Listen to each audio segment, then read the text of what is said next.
Welcome back, Bobber Nation. It's Jim Bobbington. We are back in the garage. I finally recovered from my hangover from recording the last video. Hopefully you liked that, and hopefully that didn't make you want to unsubscribe or anything like that. I thought it was funny, even though I didn't remember finishing it until the next day and had to go watch it and make sure that I did. Anyway, today I finally got a chance to wash poor old Bobber Ann. She was very dirty. A couple things we've done recently. We got the new toe pegs installed after the debacle with the Korean ones. These are awesome. They're thicker than the OEM ones, and they made a world of difference with upshifting on the other side. Love them. They're fantastic. They're metal. They were like $2 a piece. Get you some of those if you have floorboards. They are a game changer. Also just installed the Moto Gadget glassless mirrors.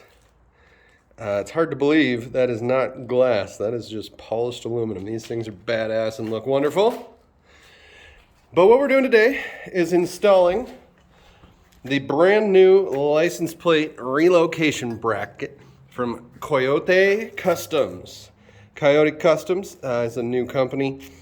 His name is Alex, and he has so far created this bracket. It's awesome. Whole thing is metal. Comes with a plethora of zip ties and black hardware. That's something that a lot of people in the game overlook, is they send you all this nice black stuff and then giant shiny hardware. Nobody wants that. Give us all the black things. So this is going to relocate the license plate onto the lower shock mount. And what that is going to allow me to do is continue piecing together a Fender delete kit. You don't need a whole lot for this. Torque wrench, if you want to properly torque your bolt back to spec at 65 pounds of feet. You need a 17 millimeter socket, T6. Yeah, that's T6. Allen head to get off the fender support and the OEM bracket for the plate. You may or may not need a 5/32 Allen bit. I'll go over that when we get to it. And then some various wrenches to get the light and this hardware back on. You will also need a jack, because in order, you'll be able to get the bolt off of the shock, but you won't be able to get it back on unless you relieve the pressure from the back wheel by lifting it off the ground. So we shall get started here in just a moment.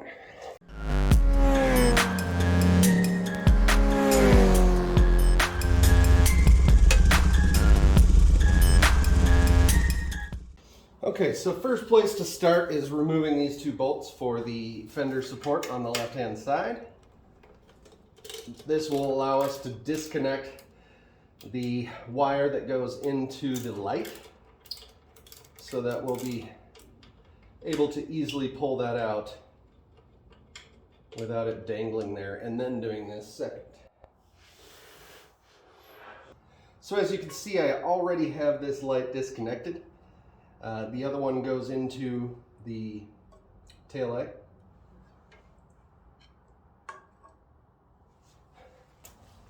Okay, so after you disconnect that, then you can continue to disconnect this. So underneath you'll find these two bolts. Those are the same size bit. So normally that wire would be coming out of right here and feeding into that fender support. But I've been messing with this light and haven't had it connected for a little while. I don't ride at night. Alright, those bolts are unnecessarily long. And obviously I don't have this stock license plate mount that hangs out to the side, but everything is exactly the same regardless, because this still uses the original mounting bracket, at least the part that we're dealing with. So the next part on, I've heard a lot So these two bolts, those are like a 5/32 Allen head. I've heard a lot of feedback on my license plate, 3D printed license plate holder install video, that on the 2022s and newer, these are now like plastic snappy things. So those you'll just pretty much pry and break out if you have a 2022 model. But if you've got a 2021 or older, they're bolts. I don't know why they decided that was a great idea. They'd save hundreds of dollars if they stopped using bolts there, I guess. Okay, so this just allows you to get to the wire. Now the final piece is there's a bolt. Hopefully you can see that. There's a bolt at the end of this. And that is like retaining a spring that allows this whole thing to connect. So we've got to undo this one. Some say it's easier to break this loose while the whole thing's connected to the bike. I've done it either way. It hasn't made a bit of difference to me. This one is a T5.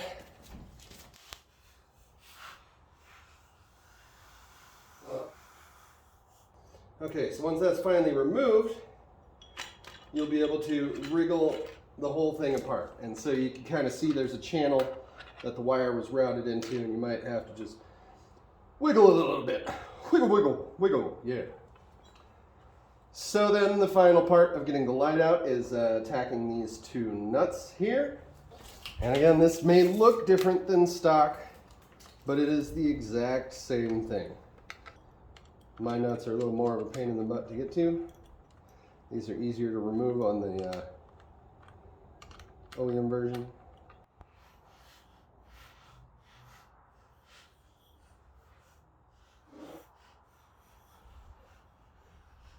Good God, I'm sorry you have to sit there this long and watch me do this.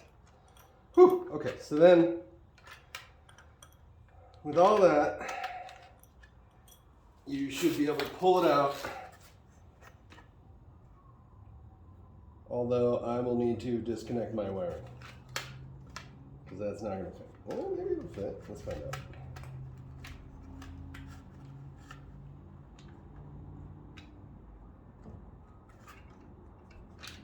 Oh, snap. Got it out. Okay. So you can see there's a spring in there. Save all that shit if you want to. I don't care what you do. So I've only jacked the bike up once. And it was not a super comforting thing to do, but just make sure you've got it under a solid part of the oil pan and you're not pinching anything under there. So as you pump it up,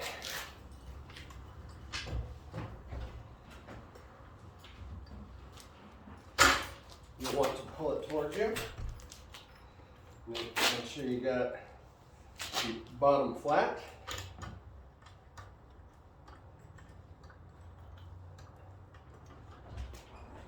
All right, rear tires off the ground.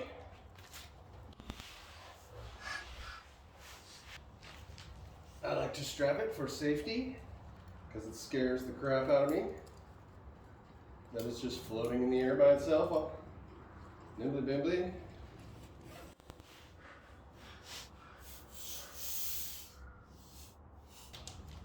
Just for a little bit of stability.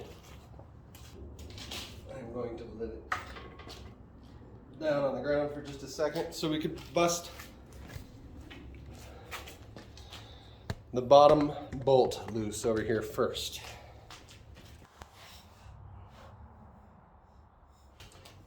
All right, so in this kit, this is a spacer basically to raise the light a bit up above the plate to make sure it had a good angle at the surface. So the whole reason I have it wired like this is I plan on not actually connecting that wire. I plan, on only connecting it to a battery. I've never been a fan. I don't know if you've noticed, I'm a little OCD about certain things, and I've never been a fan of a wire running over the swing arm. So I did some research and testing, and I got a battery pack, like several AA's in series or whatever, and ran that connected to this for 100 hours, and it never died at all. It was actually pretty impressive.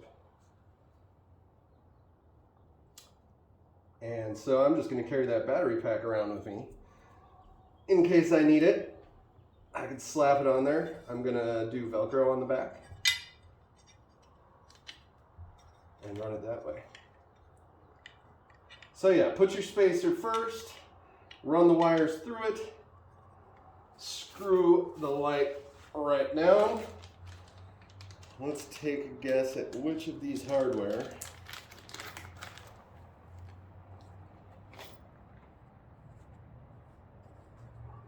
So it looks like these little locking nuts are exactly what we want. And there's a spare one just in case you're an idiot like me and one rolls under your car or something and you never find it again.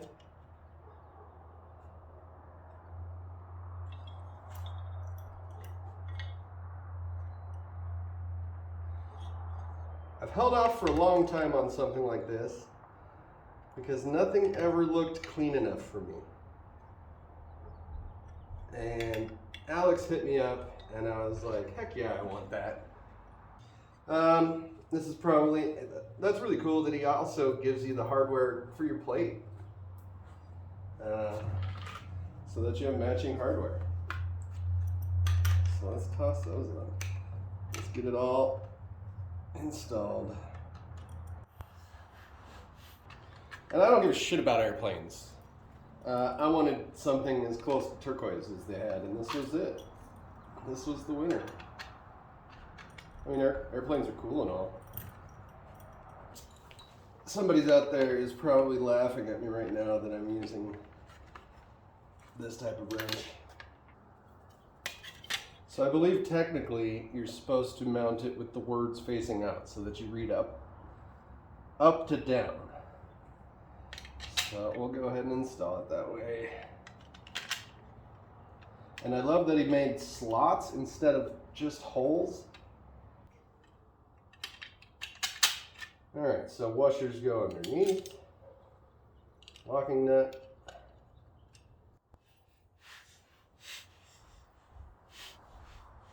And as you tighten these things up, make sure the plate is centered where you want it. I'm not gonna make you watch me tighten this shit up. We'll just be right back. All right, so it's all installed, centered, looks fabulous. Now let's finish mounting it on the bike. Hold on to your shock because it will swing and hit your swing arm.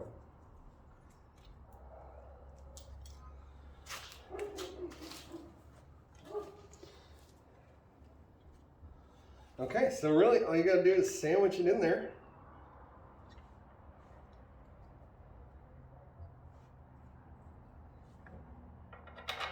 Put the bolt back in.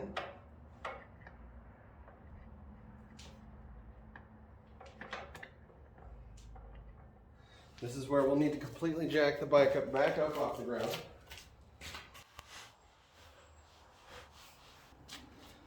So now we should be able to just get that bolt right back where it belongs.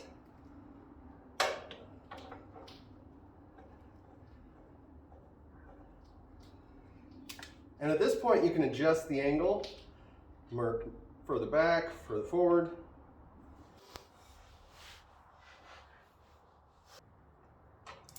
All right, I just screwed that in until I felt it giving resistance. We'll tighten it once we got it all back on the ground. But at this point, you would reconnect your wiring here. And then he gives you 2 zip ties here. So it's a pretty ingenious idea. So one zip tie will go around this guy. And the other zip tie just goes part of the way down, and you clip it off.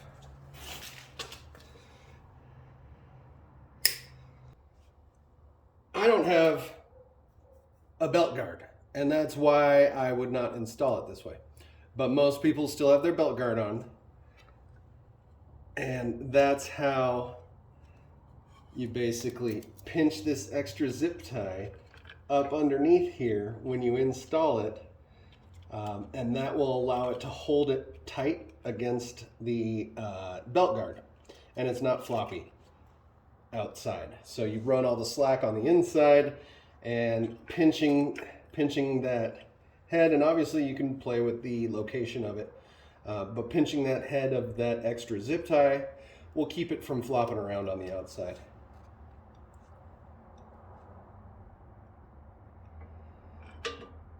But that is the basic install.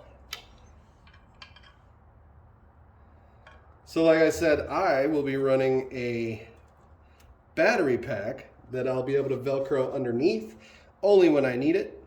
And that'll run the lights if I ever get caught out at night or in the dark on accident or on purpose even.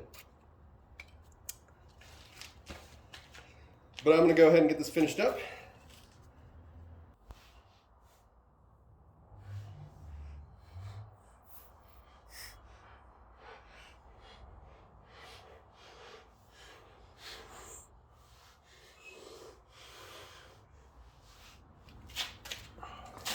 You do have to kind of hold it at the angle you want it at while you tighten this, so it doesn't try to turn on you.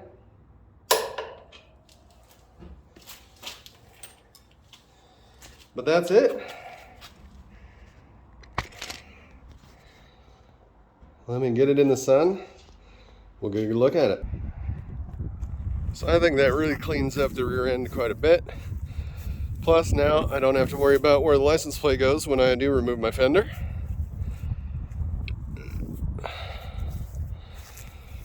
Looking good.